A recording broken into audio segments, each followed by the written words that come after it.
The moment the ghost in Kali Haveli withdraws her icy grip and whispers, "Your time has begun," the entire series pivots. The threat shifts from a passive haunting into a ticking countdown. The discovery of Fahad's fallen camera immediately rewires Aryan and Nayra's priorities.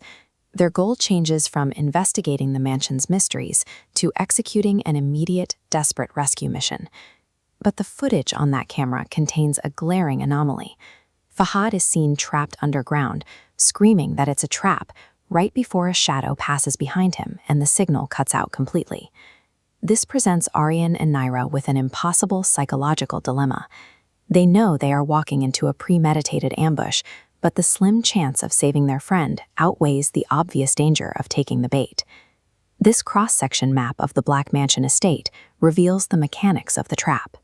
When Aryan presses the cursed diary against the glowing symbols on the wall, it triggers a chain reaction linking the known surface architecture to the massive, unmapped void beneath the floorboards. A hidden door grinds open, marking the exact threshold between the normal, physical world and the mansion's supernatural core.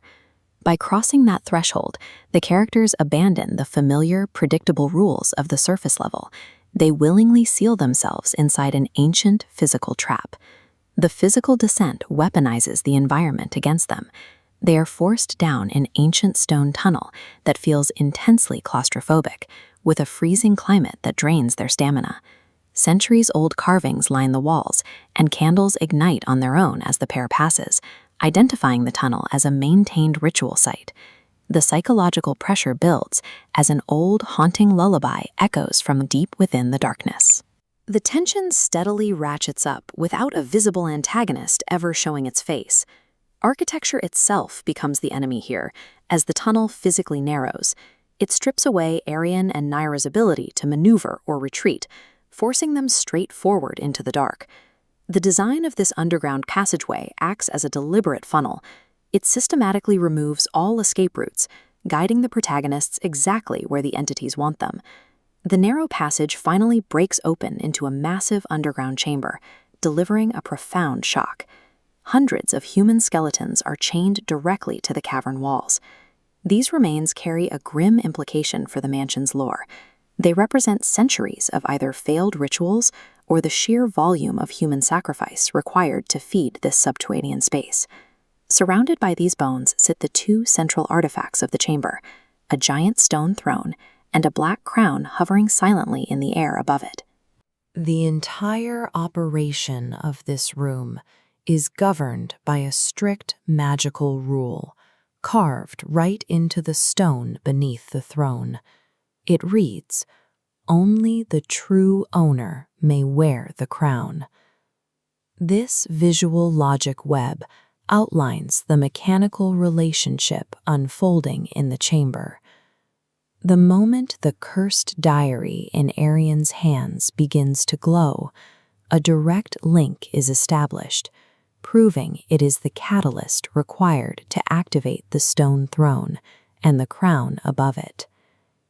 The diary serves as the primary energy conductor for the chamber. Its proximity triggers the Black Crown's activation, linking the book's presence directly to the throne's mechanics. At the edge of the chamber, Aryan and Nayra spot Fahad alive behind a broken iron gate. For a brief second, it appears their desperate rescue mission is a success.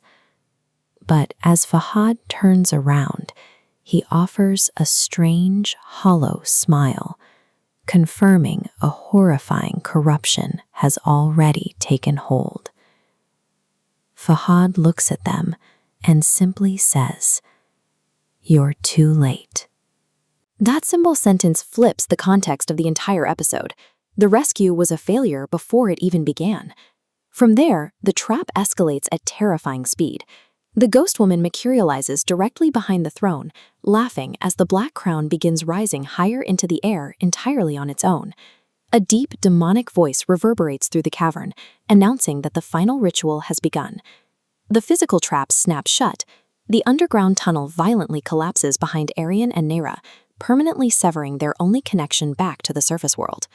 The supernatural entities haunting the mansion never had any intention of killing Aryan and Nayra on the surface. They brilliantly manipulated the protagonists into acting as delivery men, ensuring the cursed diary was brought directly to the throne room. Now, trapped underground with a corrupted friend and a completed ritual, the audience is left with one massive cliffhanger. Who is the true owner meant to wear the black crown?